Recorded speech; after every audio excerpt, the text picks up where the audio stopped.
ਅੱਜ ਦੀ ਮੁੱਖ ਖਬਰ। ਭਾਰਤ ਵਿੱਚ 3 ਬਿੱਲਾਂ ਦਾ ਵਿਰੋਧ ਕਰ ਰਹੇ ਕਿਸਾਨਾਂ ਦਾ ਅੰਦੋਲਨ ਹੁਣ ਨਿਰਣਾਇਕ ਦੌਰ ਵਿੱਚ ਪਹੁੰਚ ਗਿਆ ਹੈ। ਭਾਰਤ ਦੇ ਪ੍ਰਧਾਨ ਮੰਤਰੀ ਨਰਿੰਦਰ ਮੋਦੀ ਜੋ ਹੁਣ ਤੱਕ ਜਾਂ ਤਾਂ ਇਸ ਅੰਦੋਲਨ ਬਾਰੇ ਚੁੱਪਧਾਰੀ ਬੈਠੇ ਸਨ ਜਾਂ ਬਾਰ-ਬਾਰ ਇਹਨਾਂ ਬਿੱਲਾਂ ਦੀ ਹਿਮਾਇਤ ਵਿੱਚ ਬਿਆਨ ਦੇ ਰਹੇ ਸਨ, ਜੋ ਕਿਸਾਨਾਂ ਨੂੰ ਭਾਰਤ ਬੰਦ ਦੌਰਾਨ ਮਿਲੀ ਬੇਮਿਸਾਲ ਸਮਰਥਨ ਨੂੰ ਦੇਖਦਿਆਂ ਅਤੇ ਕੱਲ ਨੂੰ ਮੁਖਤਾਰਾਂ ਦੀ ਰਾਸ਼ਟਰਪਤੀ ਮੁਲਾਕਾਤ ਤੋਂ ਪਹਿਲਾਂ ਆਪਣੇ ਸਭ ਤੋਂ ਖਾਸ ਸਹਿਯੋਗੀ ਅਮਿਤ ਸ਼ਾਹ ਨੂੰ ਕਿਸਾਨਾਂ ਨਾਲ ਗੱਲਬਾਤ ਕਰਨ ਲਈ ਕਿਹਾ ਸੀ। परंतु अमित शाह ਅਤੇ किसाना लीडरां विचाले हुई ये अहम मीटिंग भी असफल रही है क्योंकि सरकार अपने बनाए 3 बिलों ਨੂੰ वापस ਲੈਣ ਲਈ ਤਿਆਰ नहीं है। दिल्ली तो इस बारे सीधी गलबात लैके हाजिर हैं साडे न्यूज़ एडिटर दीपक शर्मा। अंदोलन चल रहा है उसके बारे गलबात करनगे। दीपक तुहाडा वेलकम करते हैं प्रवासी प्लस ਦੇ ਵਿੱਚ। जी धन्यवाद मैम, बहुत बहुत शुक्रिया। और दीपक सानू दिओ जानकारी, पता लगा है कि हुणे ही जिहड़ी मीटिंग सी गृह मंत्री अमित शाह और किसान लीडरां दे विचाले पता लगा है कि वो असफल रही है, किसे कंडे नहीं लगी। बहुत बहुत निराश भरी बैठक साबित हुई है। सैनी साहब अज बड़ी उम्मीद सी, बड़ी आस सी कि जे गृह मंत्री ने बुलाया इसका मतलब कोई बड़ा फैसला होने वाला है, क्योंकि नरिंदर तोमर होरी एक पहली बैठक दे विच संकेत दे चुके थे कि असीं एक बिल वापस ले लांगे, 2 सोध कर देंगे। ते अज उम्मीद सी कि अमित शाह होरी 2 बिलों नूं वापस लैण ते मन्नणगे ते तीसरे बिल च सोध ते जिहड़े पराली वाले बिल ने ते बिजली वाले ने उन्हां नूं भी वापस लैण दी सहमति दे देणगे। पर बिल्कुल निराशा हुई है, किसान जथेबंदियां ने निराशा हुई है। ਲੱਖਾਂ ਦੀ ਤਾਦਾਦ ਦੇ ਵਿੱਚ ਜਿਹੜਾ ਦਿੱਲੀ ਕਿਸਾਨ ਬੈਠਾ ਤੇ ਦੇਸ਼ ਦੁਨੀਆ ਭਰ ਦੇ ਵਿੱਚ ਜਿਹੜੇ ਕਿਸਾਨੀ ਨਾਲ ਜੁੜੇ ਲੋਕ ਨੇ ਜਿਹੜੇ ਇਸ ਸਮੇਂ ਰੇਡੀਓ ਤੇ ਵੀ ਆਪਣੇ ਦੇ ਲਾਈਵ ਸੁਣ ਰਹੇ ਨੇ, ਉਹ ਸਾਰਿਆਂ ਨੂੰ ਅੱਜ ਵੱਡੀ ਨਿਰਾਸ਼ਾ ਹੋਈ ਹੈ ਕਿ ਗ੍ਰਹਿ ਮੰਤਰੀ ਅਮਿਤ ਸ਼ਾਹ ਬੈਠਕ ਬੁਲਾਵੇ ਤੇ ਉਹ ਵੀ ਕੋਈ ਡਿਸੀਜਨ ਨਾ ਲਵੇ, ਕਹੇ ਕਿ ਤੁਹਾਨੂੰ ਸਵੇਰ ਨੂੰ ਤਿਆਰ ਕਰਕੇ ਖਾਡਾ ਦੇ ਦਾਂਗੇ।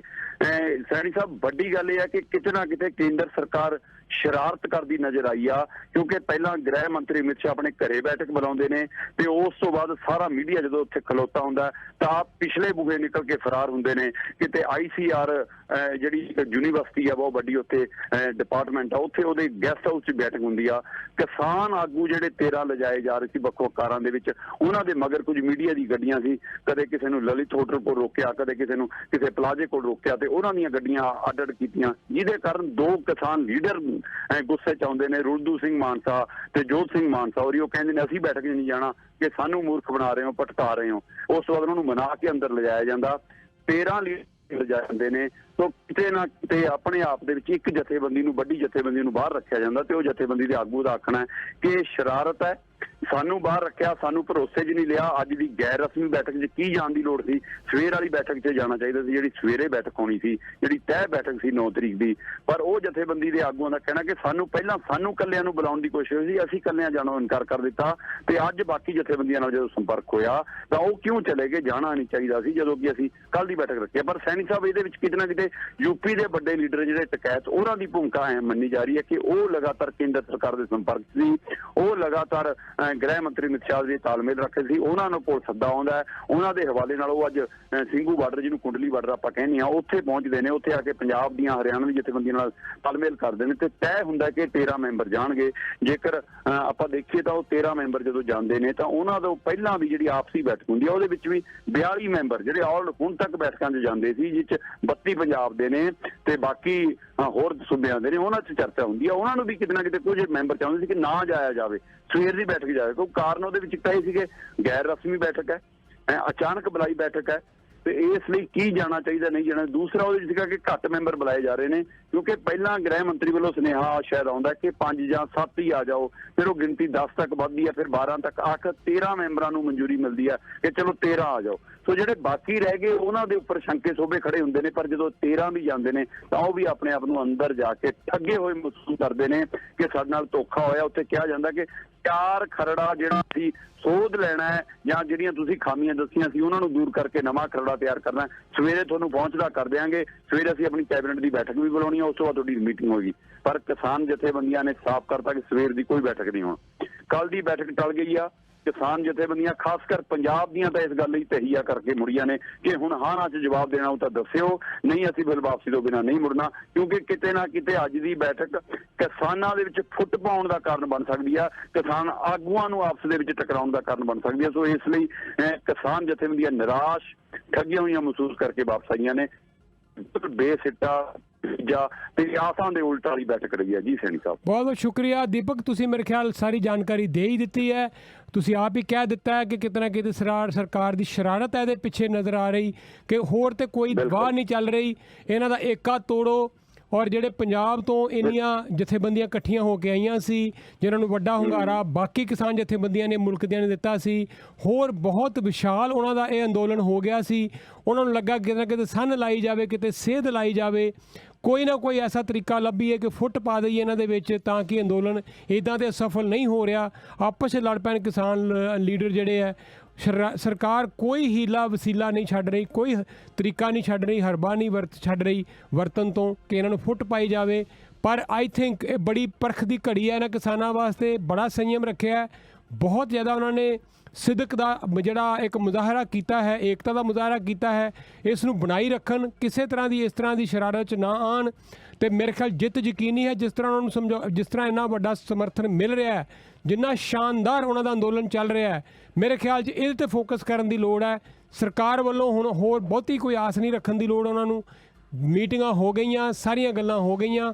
ਹੁਣ ਤੇ ਮੇਰੇ ਖਿਆਲ 'ਚ ਇਹੀ ਗੱਲ ਕਰਨ ਕਿ ਜਦੋਂ ਕਿਤੇ ਸਰਕਾਰ ਇਹ ਆਸ਼ਵਾਸਨ ਦੇਵੇ, ਗਰੰਟੀ ਕਰੇ ਕਿ ਅਸੀਂ ਤਿੰਨੋਂ ਬਿੱਲ ਵਾਪਸ ਲੈ ਲਏ, ਤਾਂ ਹੀ ਮੀਟਿੰਗ 'ਚ ਜਾਣ, ਵਰਨਾ ਹੁਣ ਬਾਰ-ਬਾਰ ਮੀਟਿੰਗਾਂ ਜਾਣ ਦੀ ਕੋਈ ਲੋੜ ਹੈ ਨਹੀਂ। ਬਿਲਕੁਲ ਸੈਣੀ ਸਾਹਿਬ, ਹੁਣ ਇਹਨਾਂ ਨੂੰ ਇਹੀ ਫੈਸਲਾ ਲੈਣਾ ਪੈਣਾ ਕਿ ਅਸੀਂ ਮੀਟਿੰਗ 'ਚ ਉਸੇ ਦਿਨ ਜਾਈਏ, ਜਾਂ ਹੁਣ ਇਹ ਵੀ ਹੋ ਸਕਦਾ ਕਿ ਕੱਲ੍ਹ ਨੂੰ ਕਿਸਾਨ ਜਥੇਬੰਦੀਆਂ ਜਦੋਂ ਆਪਸ ਵਿੱਚ ਸਿਰ ਜੋੜ ਕੇ ਬੈਠਣ, 32 ਪੰਜਾਬ ਦੀਆਂ ਤੇ ਬਾਕੀ ਜਥੇਬੰਦੀਆਂ ਨੁਮਾਇੰਦੇ ਜਿਹੜੇ 42 ਕੋ ਨੁਮਾਇੰਦੇ ਨੇ ਉਹ ਬੈਠਕ ਕਰਨਗੇ। ਉਹ 'ਚ ਇਹ ਵੀ ਗੱਲ ਆ ਸਕਦੀ ਹੈ ਕਿ ਹੁਣ ਅਗਲੀਆਂ ਬੈਠਕਾਂ ਜਾਣ ਦੀ ਲੋੜ ਹੈ।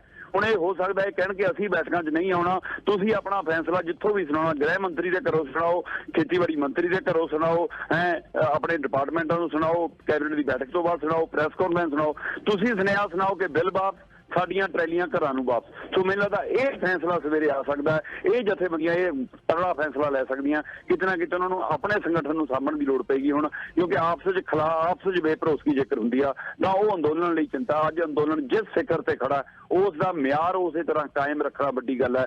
ਮੰਜ਼ਿਲ ਤੱਕ ਪਹੁੰਚਣਾ ਸੈਣੀ ਸਾਹਿਬ ਆਸਾਨ ਹੁੰਦਾ, ਮੰਜ਼ਿਲ ਤੇ ਬਣੇ ਰਹਿਣਾ ਬਹੁਤ ਮੁਸ਼ਕਲ ਹੈ। ਇਸ ਲਈ ਅੱਜ ਮੰਜ਼ਿਲ ਤੇ ਖੜੀ ਹੈ ਆਪਣੀ ਲੜਾਈ। ਇਸ ਲੜਾਈ ਨੂੰ ਕਿਸਾਨ ਜਥੇਬੰਦੀਆਂ ਲਈ ਸੰਭਾਲਣਾ ਹੁਣ ਚੁਣੌਤੀ ਹੈ। ਸੋ ਉਹ ਚੁਣੌਤੀ ਨੂੰ ਕਿਤੇ ਨਾ ਕਿਤੇ ਅੱਜ ਢਾਹ ਲਾਉਣ ਦੀ ਕੋਸ਼ਿਸ਼ ਹੋਈ ਆ, ਅੱਜ ਉਸ ਨੂੰ ਫੇਰੂ ਕਰਨ ਦੀ ਕੋਸ਼ਿਸ਼ ਹੋਈ ਆ। ਉਹ ਇੱਕ ਪਹਿਲਾ ਸਟੈਪ ਨਜ਼ਰ ਆਉਂਦਾ, ਕਿਉਂਕਿ ਉਹਦਾ ਕਾਰਨ ਇੱਕ ਹੋਰ ਹੈ ਸੈਣੀ ਸਾਹਿਬ ਕਿ ਜਦੋਂ ਪਤਾ ਇਹਦਾ ਮਤਲਬ ਕਿ ਅੱਜ ਬੈਠਕ ਦਾ ਦੌਰ ਸੀ, ਅੱਜ ਸਵੇਰੇ ਹੀ ਕੁੰਡਲੀ ਬਾਰਡਰ ਤੋਂ 1 ਕਿਲੋਮੀਟਰ ਅੱਗੇ ਆ ਕੇ ਜਿਹੜਾ ਦਿੱਲੀ ਵਾਲੇ ਪਾਸੇ ਨੂੰ ਜਦੋਂ ਆਉਂਦੇ ਆ, ਕੁੰਡਲੀ ਬਾਰਡਰ ਤੋਂ ਅੱਗੇ ਸਿੰਘੂ ਬਾਰਡਰ ਲੰਘ ਕੇ ਜਿਹੜਾ 1 ਕਿਲੋਮੀਟਰ ਅੱਗੇ ਆ ਕੇ ਹੋਰ ਵੱਡੇ ਬੈਰੀਕੇਡ ਲਾਏ ਗਏ ਨੇ। 15 ਲਾਈਨਾਂ ਪੱਥਰਾਂ ਦੀਆਂ, 4 ਲਾਈਨਾਂ ਕਰੇਨਾ ਖੜਾ ਕੇ, ਟਰੱਕ ਖੜਾ ਕੇ, ਕਿਤੇ ਨਾ ਕਿਤੇ ਉਹ ਤਿਆਰੀ ਸੀ ਜਿਹੜੀ ਉਹ ਸੰਕੇਤ ਕਰਦੀ ਸੀ ਕਿ ਕੇਂਦਰ ਸਰਕਾਰ ਇੱਕ ਰਣਨੀਤੀ ਦੇ ਤਹਿਤ ਬੈਠਕਾਂ ਕਰ ਰਹੀ ਹੈ ਤੇ ਦੂਏ ਪਾਸੇ ਇਸ ਅੰਦੋਲਨ ਨੂੰ ਖੰਡਾਉਣ ਲਈ ਜਾਂ ਇਸ ਅੰਦੋਲਨ ਨਾਲ ਟੱਕਰਾ ਲੈਣ ਲਈ ਤਿਆਰੀ ਕਰ ਰਹੀ ਹੈ। ਕਿਉਂਕਿ ਅੱਜ ਵਾਲੀ ਬੈਠਕ ਉਹਨਾਂ ਨੂੰ ਲੱਗਦਾ ਕਿ ਰੋਸਾ ਨਾ ਪੈਦਾ ਕਰ ਦੇਵੇ, ਗੁੱਸਾ ਨਾ ਪੈਦਾ ਕਰ ਦੇਵੇ। ਕਿਸਾਨ ਜਥੇਬੰਦੀਆਂ ਉਸ ਬਾਰਡਰ ਵਾਲੇ ਨਾਕੇ ਤੋੜ ਕੇ ਜੇਕਰ ਅੱਗੇ ਵਧਦੀਆਂ ਤਾਂ ਉਹਨਾਂ ਲਈ ਹੋਰ ਤਕੜਾ ਨਾਕਾ ਲਾ ਲਿਆ ਜਾਵੇ। ਸੋ ਇਸ ਲਈ ਦੋਹਰੀ ਰਣਨੀਤੀ ਦੇ ਕੇਂਦਰ ਕੰਮ ਕਰ ਰਹੇ ਤੇ ਉਧਰ ਕਿਸਾਨਾਂ 'ਚ ਫੁੱਟ ਪਾਉਣ ਦੀ ਕੋਸ਼ਿਸ਼, ਇੱਧਰ ਆਪਣੀ ਪੁਲਿਸ ਫੋਰਸ ਵਧਾ ਕੇ ਕਿਸਾਨ ਜਥੇਬੰਦੀਆਂ ਨੂੰ ਬੈਠਕਾਂ ਜੋੜ ਜਾ ਕੇ ਲੰਗਰ ਵਾਲੀਆਂ ਖਬਰਾਂ ਦਿਖਾ ਕੇ। ਇਸ ਲਈ ਵੱਡਾ ਮਸਲਾ ਕਿ ਅਸੀਂ ਲੰਗਰ ਖਾਣ 'ਚ ਬਦਾਮਾਂ ਦੀਆਂ ਮੁੱਠੀਆਂ ਭਰਨ 'ਚ ਨਾ ਰੁੱਝੇ ਰਹਿ ਜਾਈਏ ਤੇ ਸਰਕਾਰ ਆਪਣੀਆਂ ਸ਼ਾਸਨਾਂ ਚਲਾ ਜਾਵੇ। ਜਿਸ ਅਸੀਂ ਹੌਸਲੇ ਨਾਲ, ਜਿਸ ਦਲੇਰੀ ਨਾਲ, ਜਿਸ ਜਜ਼ਬੇ ਨਾਲ ਅਸੀਂ ਇੱਥੇ ਤੱਕ ਉਹ ਜਜ਼ਬੇ ਨੂੰ ਕਾਇਮ ਰੱਖਣ ਦੀ ਲੋੜ ਆ। ਲੜਾਈ ਬਿਲਕੁਲ ਸਿਖਰ ਤੇ ਆ, ਹਾਥੀ ਲੰਘ ਗਿਆ, ਪੂੰਛ ਬਾਕੀ ਆ ਤੇ ਇਸ ਲਈ ਕਾਇਮ ਰਹਿਣਾ ਪਏਗਾ ਉਸ ਮਸਲੇ ਤੇ। ਬਹੁਤ ਬਹੁਤ ਸ਼ੁਕਰੀਆ ਦੀਪਕ। ਆਓ ਦੁਆ ਕਰੀਏ, ਅਰਦਾਸ ਕਰੀਏ ਕਿ ਸੁੱਖ ਸ਼ਾਂਤੀ ਬਣੀ ਰਹੇ, ਕੋਈ ਬਹੁਤ ਵੱਡਾ ਕੋਈ ਹਿੰਸਕ ਰੂਪ ਨਾ ਧਾਰਨ ਹੋ ਜਾਏ ਉੱਥੇ ਕਿਤੇ।